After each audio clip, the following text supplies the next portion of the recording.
ауыстырышады лежащийден өткен кезде. Негізінде көбісінде мына осы резина кетіп қалады. Муфта деп айтады, Эйвордың. Екі сап-сау мұны кетпеген. Бірақ рөлдің астында қатты стук болды. Прям 20-мен кетіп бара жатсаң, сәл қотыр жолда қатты стук болды.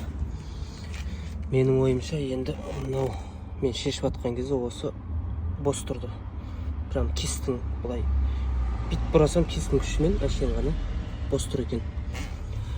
Так былай тексеріп көрдім, ешқандай стук ештеңе жоқ.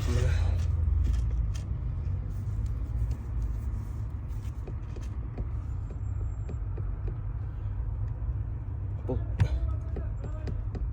мына стук мына дейіп тұр. Былай ауада істесең жоқ.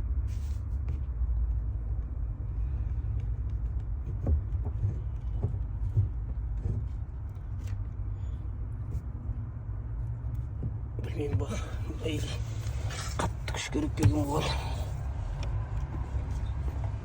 Жоқ, бәрі нормально.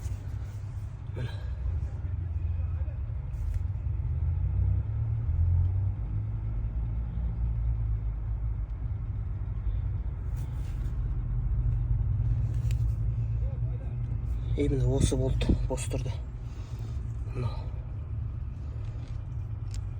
Осыдан көрем енді. Салып жинап болған соң нәтижесін айтамын. Ал міне нәтижесін көреміз. Қандай жол, қотыр.